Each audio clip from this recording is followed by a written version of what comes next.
Hi, I'm Jessica from Jessica Wanders, and this is week number 6 of my 2024 Pantry Challenge, where I try to come up with hopefully new and interesting meal ideas, using up some things that have been in my pantry for a long time, or things that I'm not particularly fond of, and I try to stay away from grocery shopping and spending money on groceries. I did spend a little bit of money this week on a couple of things, not very much. But a couple of premieres ago, I got a $25 super chat from Queen's Budget. So technically, they said for your next grocery haul. So technically, I still haven't spent any money on groceries. Yeah, thank you so much again for the super chat, Queen's Budget. Saved my yogurt. If you're new here, I'll leave a link to the entire 2024 Pantry Challenge series if you want to watch everything from the beginning. If you enjoy the video, don't forget to give it a thumbs up. You can subscribe to see more videos from me or check out the join button for other ways to support my channel. I have to show you guys how much it's snowing outside. It's so beautiful. Look how pretty it is. We've just had snow and melt and snow and melt and snow and melt. And it's been interesting, but I love it when it sticks to the trees and we don't have to go anywhere. Snowy, snowy. It's definitely been a very mild winter, but occasionally we get the snow and then it melts. Let's see what I came up with this week.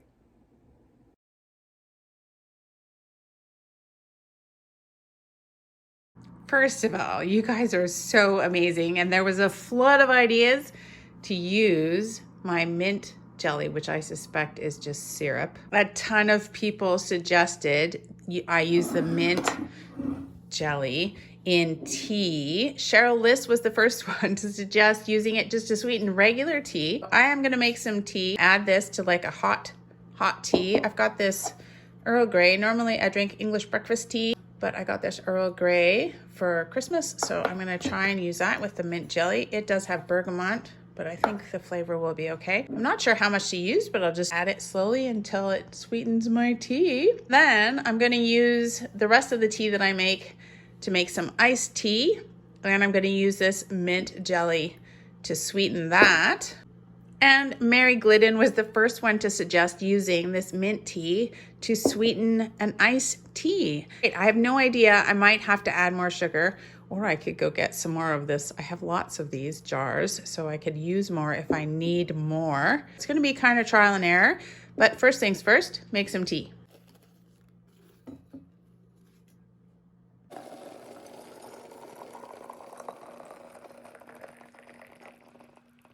I really do suspect that this is pretty runny. Smells very minty. Yeah, it's not jelly. It's definitely just syrup, which is what I suspected. Mint syrup.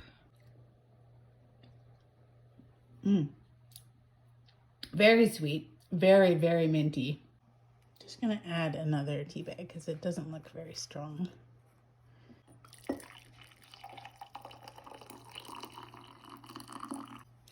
I don't really know how much of this to add to make it taste A, minty, and B, sweet.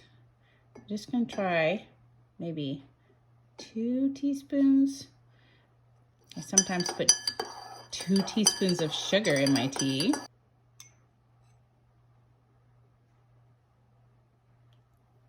Let's try that.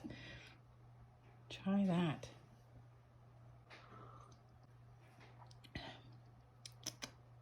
I just licked the spoon, so I'm not sure I would be able to tell the mintiness in the tea right now. I just haven't given. I need one of those little bits of ice cream you eat between meals to cleanse your palate. What are they called? I don't think it's sweet enough, and I can't really taste too much mint. Maybe 3. Try 3. I think this is great because in the Pantry Challenge, I'm always run out of cool things to drink or don't have any more pop. All we have is lemonade that I make up with lemon juice. So this is fun, but I do have tea.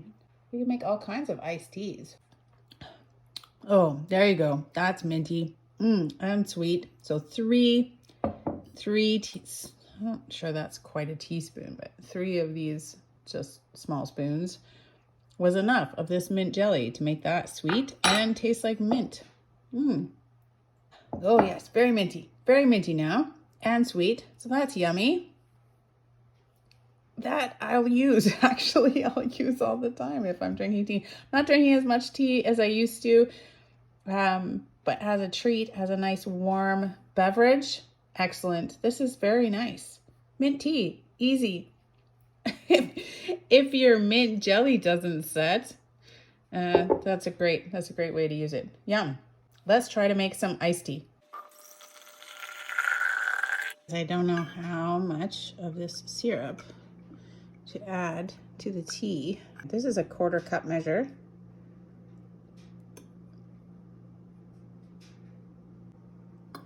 See how that goes. I think it'll be very, very minty.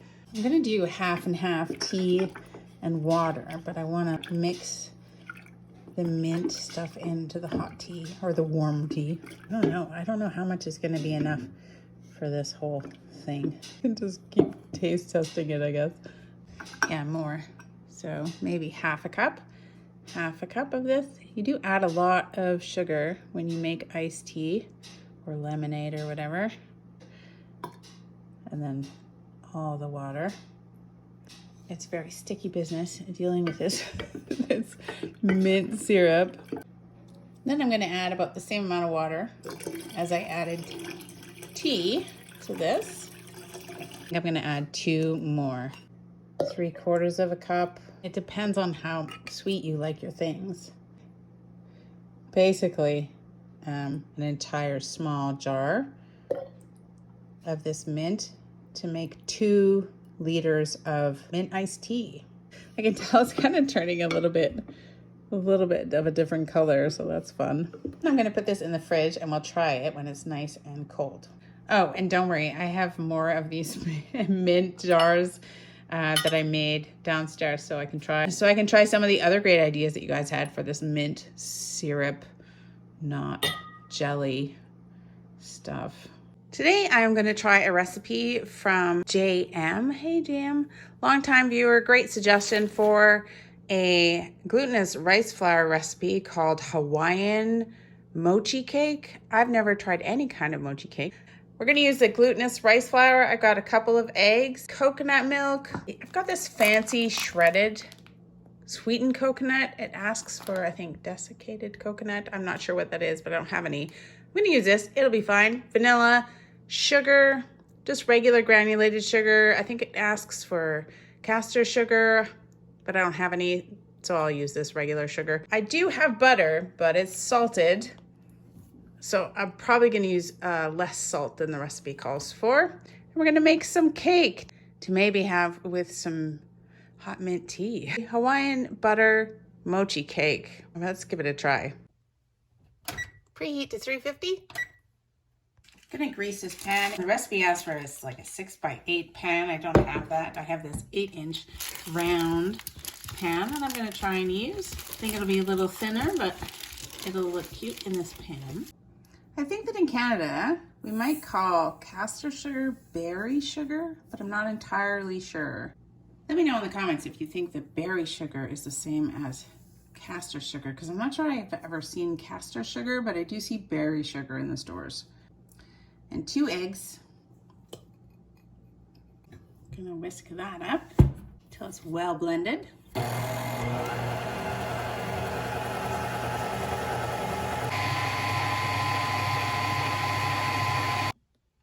Then we're gonna add 1.5 cups plus 1 tablespoon of coconut milk, or 400 milliliters,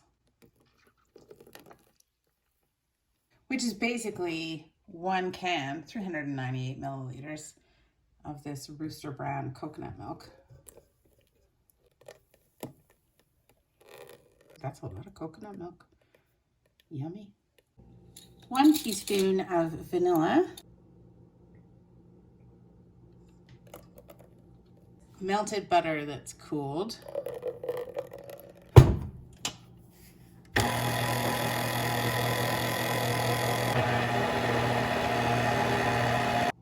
add about 1/8 teaspoon of salt because I'm using salted butter. I don't want to add too much. And then we're gonna slowly whisk in 225 grams of this glutinous rice flour.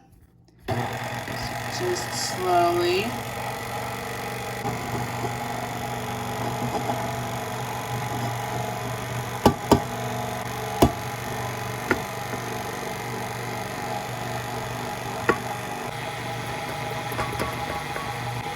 I think I'm gonna have to stop it and scrape down the sides.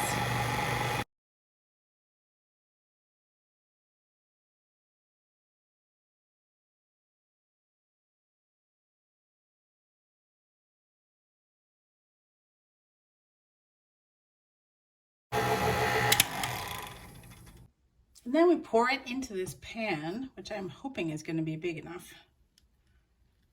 Oh, doesn't that look beautiful? It's so smooth. Then it says to tap this on the bench to get any air bubbles out. There's clearly air bubbles. I don't know. Hopefully they're all at the top. Then I have 4 tablespoons of this sweetened coconut. Try and sprinkle evenly across the top. Mr. Wonders is gonna love this. I'm not such a fan of actual coconut. I think it's the texture or something. I love the taste of coconut, like coconut milk and that kind of stuff. But I don't often put coconut in things. He's gonna be pretty happy. He likes the coconut. 4 tablespoons is kind of a lot of coconut. It's a lot. It's a lot of coconut. And then we're going to put this cake in the oven for 35 to 40 minutes, covering it if it's browning too quickly, and then we'll take it out and see how it looks. Okay.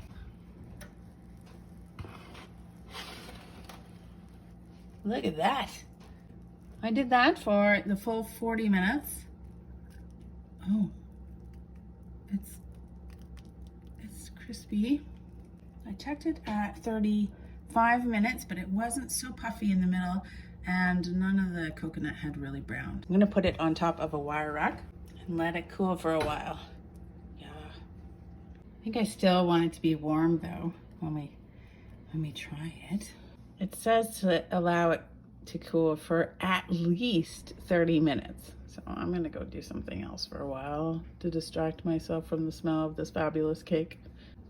It was definitely a learning curve trying to figure out how to get this out of the pan.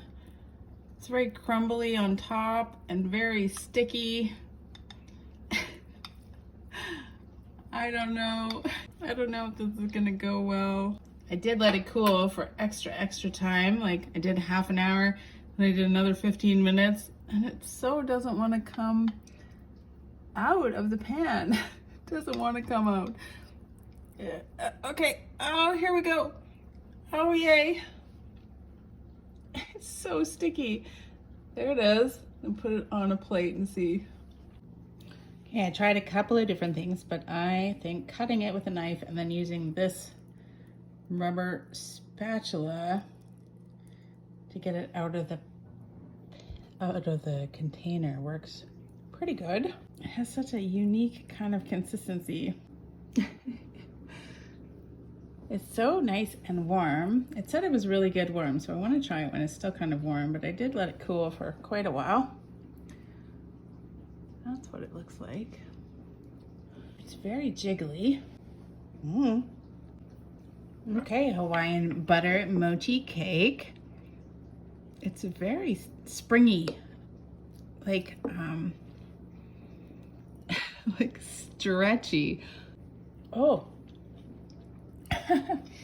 That is so fun and tasty. I love the taste of it. I don't mind the coconut flakes on top. They really add like a crunchiness to it. It's so hard to cut. Do you just rip it apart? Because that seems like it would work better. Just like eat it. No nicer way to eat it. Oh, it's very good. Mm-hmm. So glutinous rice flour apparently has no gluten in it. I don't know what they do to it to make it kind of gluten-y.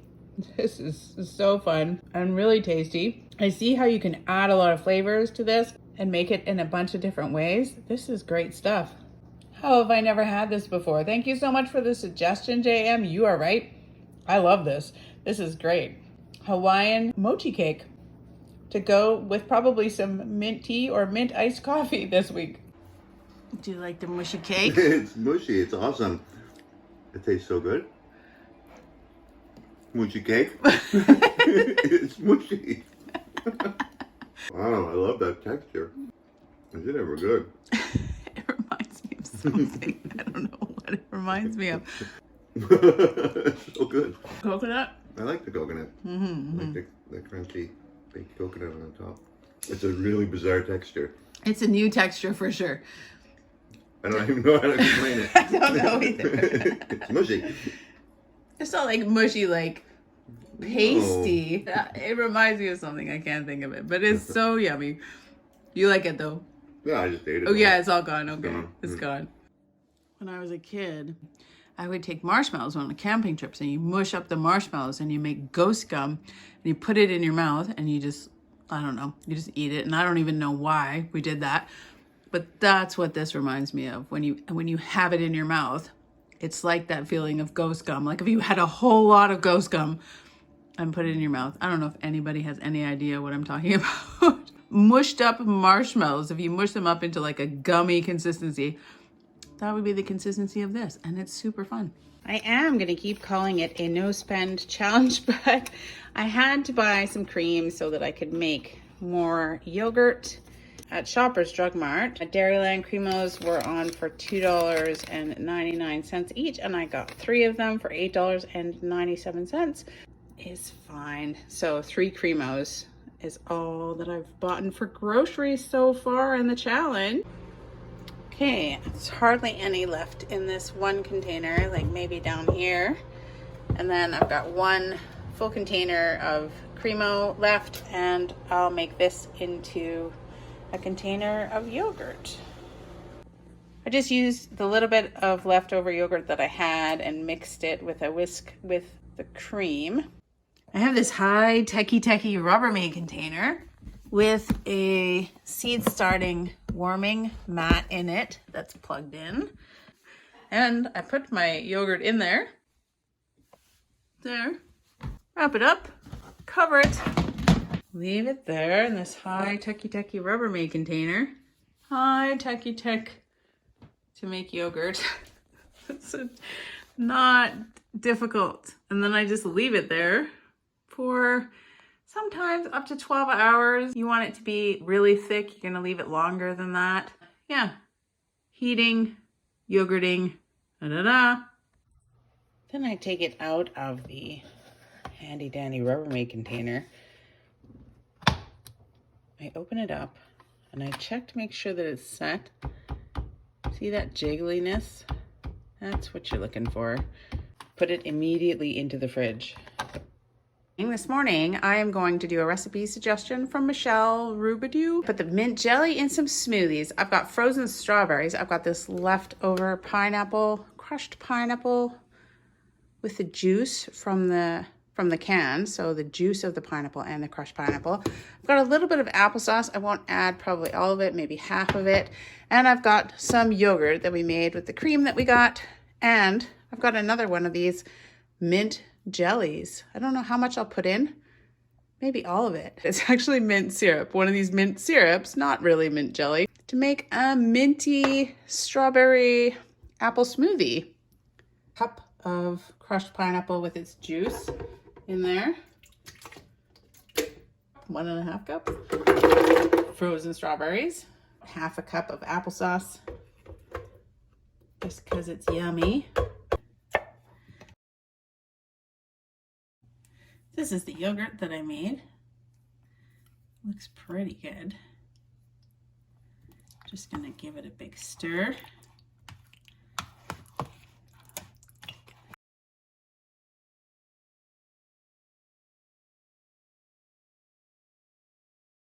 some heaping spoonfuls of yogurt.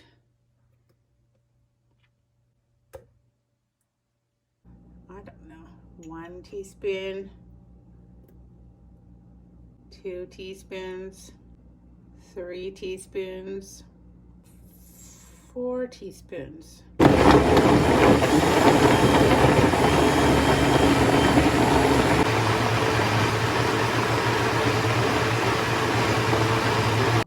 Does it taste like mint? A little bit. I think I can put more mint in there. 2 more teaspoons.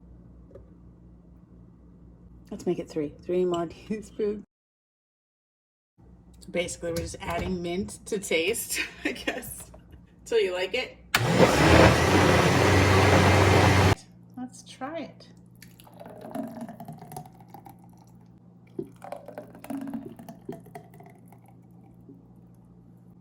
Mr. Wonders found us big straws.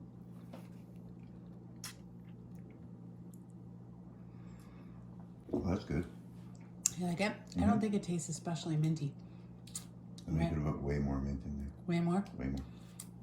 Well, the mint is the sugar syrup. Well, that's really good though.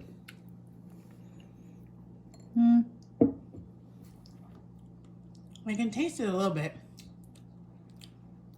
Yep. It's got something there. Smoothies with mint syrup / jelly. Fail. Yummy. No. Thank you so much for the suggestion, Michelle Rubidoux. This is awesome. Breakfast smoothies. Yogurt.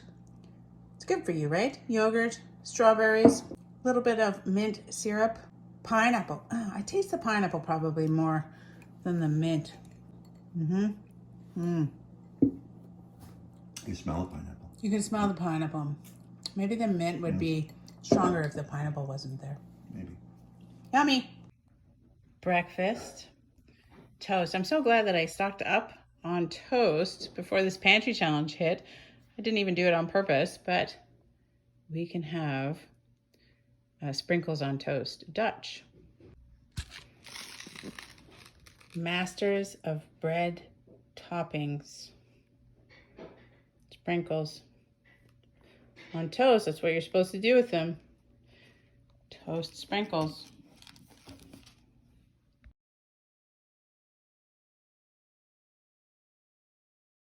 Mr. Wanders is going to make up some lunch, so we're making Kraft dinner. And this is my very last can of tuna fish that I have in the big pantry. I found some peas that are from 2022 in the freezer, and this leftover balsamic onion jam way at the back of the fridge. He's going to make it, dump all that stuff together, and have some yummy lunch. I don't know how it was made, but here it is. Kraft dinner with balsamic onion jam and some very old peas and tuna fish. I think it'll be yummy. I'm learning that I like that balsamic onion jam in Kraft dinner. It's like a thing I do with it. Oh, that's pretty good. It was obviously made expertly by Mr. Wanders. Not my first day. Lunch. For some lunches, I am going to make up a recipe that I found that I'm loosely going to try to follow for like a creamy bean. I have these beans. I had them in the freezer for a while, but I had cooked these beans. I'm going to make a creamy bean soup with these sausages. I have 2 left. I used 3 of them, but I had 2 left. Like a soup, using up some of this beef broth. I've got onions, carrots, some green peppers. I'm gonna add a little bit of Worcestershire sauce, salt and pepper, some garlic, and I'm gonna grind up this sage that I have from the garden and add that to it too. I'm probably gonna add some flour to make it like a more creamier soup, and I think it'll be good. I might have to add a little bit more water because I don't feel like 2 cups of milk is probably enough. I'll post a link in the description below for the recipe that I am going to try to follow, and I'm going to use half of that recipe just because I don't have very much sausage. I'm going to fry these up first and then slice them up.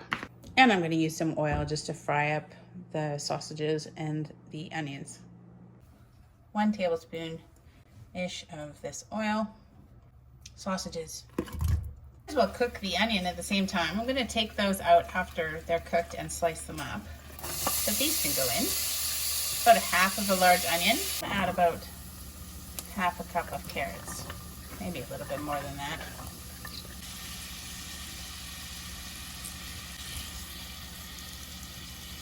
These sausages definitely not cooked yet, but I could slice them and we'll put them back in. Cook some more. About a half a cup of these green peppers. They were in the freezer. I rinsed them off, chopped them up. Add 2 tablespoons of Worcestershire. I'm gonna add 1 tablespoon of this beef broth. I'm gonna grind up my sage in this little coffee grinder and see if I can get some ground sage.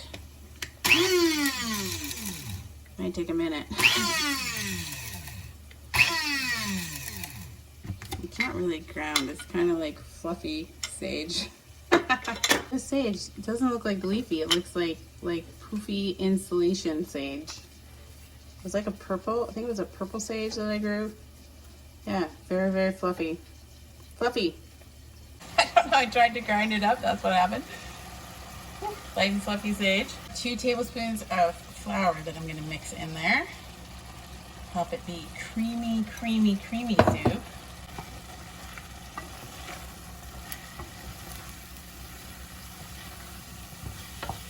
And 2 cups of milk.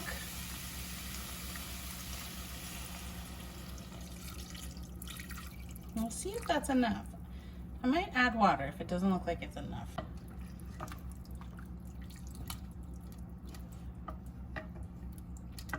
I think that's bits of fluffy sage on the top.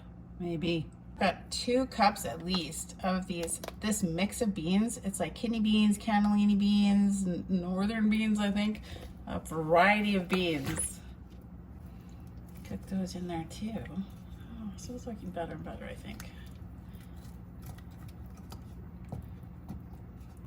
Still a little bit frozen.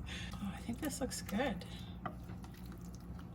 I didn't add any salt and pepper. Of course, the sausage is salty, and the beef broth, the liquid beef broth, is quite flavorful, so you can always add salt and pepper to taste afterwards. Now I'm gonna cook this until those carrots are cooked.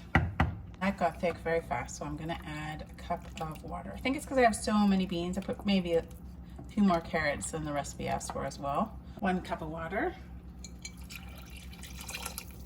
Of course, I forget the garlic, so don't forget your garlic. 2 cloves of garlic. Right, this is what creamy bean soup with sausage is looking like. It's very thick. It smells really good. You could use like a pre-cooked smoked sausage that you could slice first, but I had to cook these up first and then slice them. Beans, kidney beans, any other kind of beans, carrots. I think it's like odd to have green peppers in there. I wonder what that are gonna taste like. Garlic at the last minute. Fluffy sage. From the pantry, we used up kidney beans. These kidney beans were originally from the pantry as well. They got made into a mixed bean, and then also the beef broth from the pantry. That's pretty good, even that pepper. I thought the pepper would be weird in there, but it's good with the beans and the sausage. Pretty happy with it. This is a bratwurst, so it's a little bit sweet, so it kind of goes nicely in the soup. It doesn't need any more salt, I don't think. Could use some more pepper, and since I'm trying to use up this pepper anyways, we'll put some in. Pepper. I'll be really filling with those beans and the sausage, and it is very creamy. Worcestershire is nice in there. It's nice soup. I've never had this soup. Creamy bean soup with sausage. Creamy bean soup with sausage. Used up a ton of beans. That's really tasty. I would make that again. I like it. I'll post a link in the description below for the recipe, for this recipe that I loosely tried to follow. I didn't use the same kind of sausage, and I added some beef broth to that, and yeah, yummy for lunches.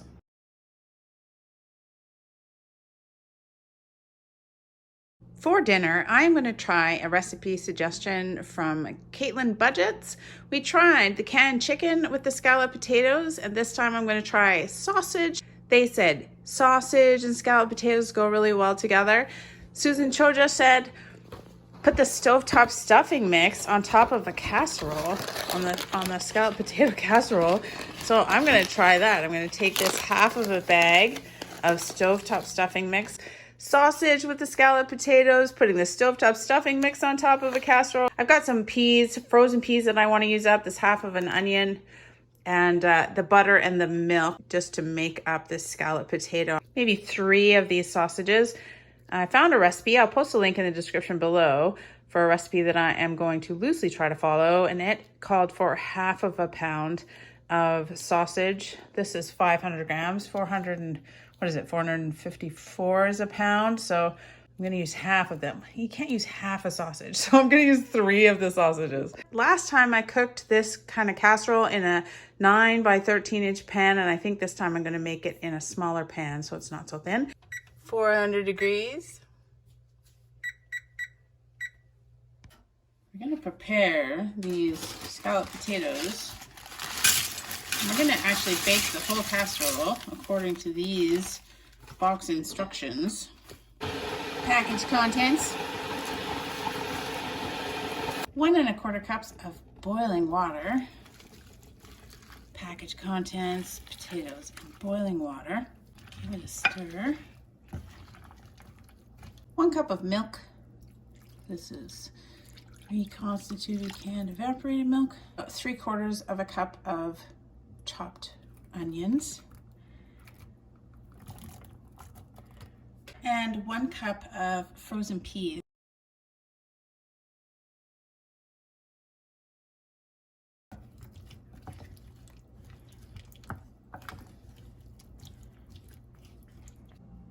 I took 3 of these bratwurst sausage meats out of their casings. I'm just gonna fry that up.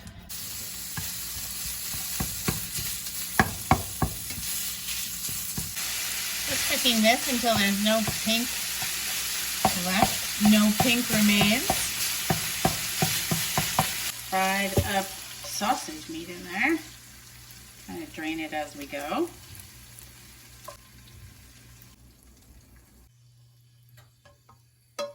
And then we want to mix all that up. And then it's going to get even better.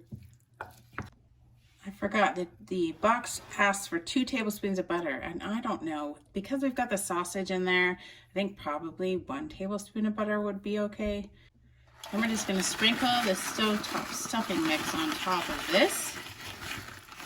They're pretty small crouton-y type bits of things. Just don't dump it all in one place.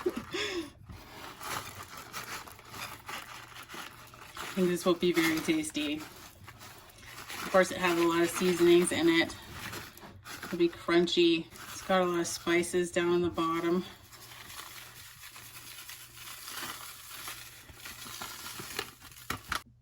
I'm just going to cook this according to the box instructions for these creamy scalloped potatoes. It says uncovered for 30 to 35 minutes or until the top is golden brown and the potatoes are tender at 400 degrees.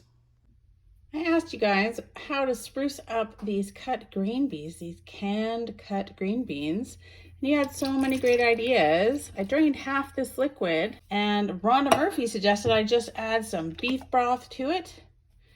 This beef broth that I have, this Parador, is very, very flavorful. So I think I'm only just gonna add maybe a tablespoon of this.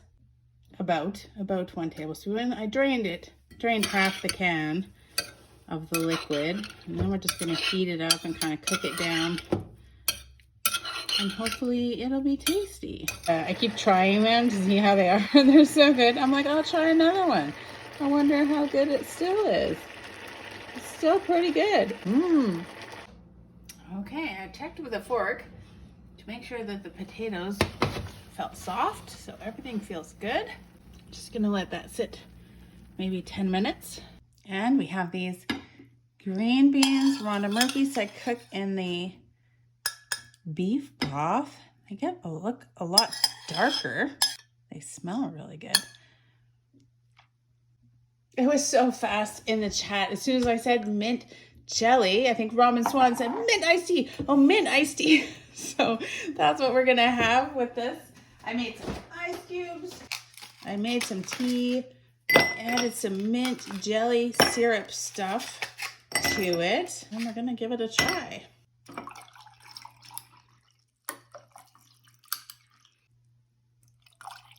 I find we always run out of drinks in these pantry challenges. Oh, this smells wonderful. Remember Snapple? They put any kind of flavor in iced tea. So we have our scalloped potato sausage casserole type thing with the stovetop stuffing mix on top. So many people contributing to this meal today. I like the little crunchy bit. It's pretty nice. A little bit salty. Of course, that stuffing mix is always a little bit salty. But yeah, just a little bit salty. And the sausage, I think, also has quite a nice flavor to it. So it's a very flavorful. It's really good. And using up the rest of that half a bag of stuffing mix, I've been trying these green beans out of the pot, and they're very yummy. They're so tasty, so easy. Thank you for the suggestion, Rhonda Murphy. Just throw some beef broth in there. Excellent. Definitely Caitlin Budget suggested the sausage in the scalloped potato mix. I think the green beans are great. This casserole is great. And then we have this wonderful iced tea. Oh, that's very good. This is very good. This is all very good. It was Mary Glidden in the comment. At first I thought that she was the first person to say it, but Robin Swan said it in the chat when I just showed the mint jelly. So yeah, so many people said the mint in the iced tea, and this is very good. So refreshing, that one. It's great to have some drinks in this pantry challenge. I think this is great. So good. Yummy for dinner. 2 dinners, probably. Tonight for dinner, I am going to use up this tamarind chili cooking and dipping sauce. I have a little bit left in the fridge, and I might add some more from the pantry as well, because this one doesn't actually have too much left in it. Emile Romain, I don't know if I'm saying your name right, said, be brave with the tamarind sauce. Oh, I am gonna try. I'm gonna go for it. I'm just gonna go for it. Morgan P said it'd be good on any kind of meat. So I am going to try it on some, this is just cut up pork tenderloin. I'm gonna add some veggies to it. I've got some carrots. I'm gonna add garlic, some onion. I've got hot peppers and just like green and red bell peppers. I've got some oil to fry the meat in and salt and pepper. And then I'm gonna add this tamarind and some water. Cook the pork and serve it over rice, and we'll see what it looks like. I'm just gonna be brave and try this tamarind. It says cooking and dipping sauce. We're gonna use it to cook some pork. I'm gonna salt and pepper this pork.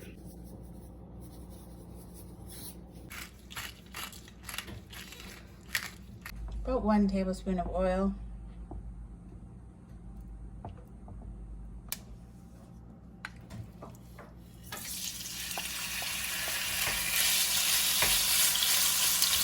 One whole large onion.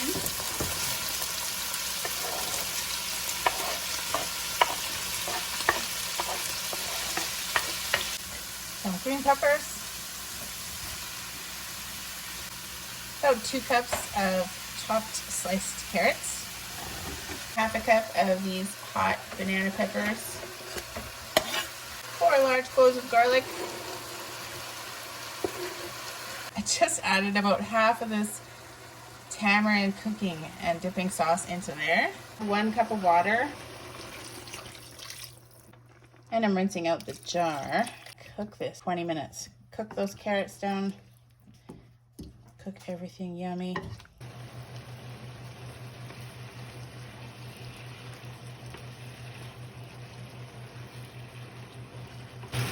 I was gonna thicken it, but I think it's gonna be just fine. Fluff the rice.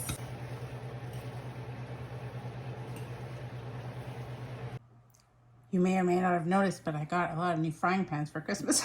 So I got some new stuff to use. here is this tamarind pork. I did find a recipe. I'll leave a link in the description below. It's a tamarind curry pork thing, but I was just inspired by it. But I didn't do any of the curryness in that recipe. Just the tamarind stuff. This looks fabulous, and it's quite a little bit of spiciness just from my own hot peppers, but you can adjust that to whatever you like. I think I wish it was just a little bit saucier, just to kind of get more of that tamarind flavor in there. I'm going to drizzle some of this on top. Just want it on the rice and everything, want it everywhere, so we really appreciate the taste of the tamarind.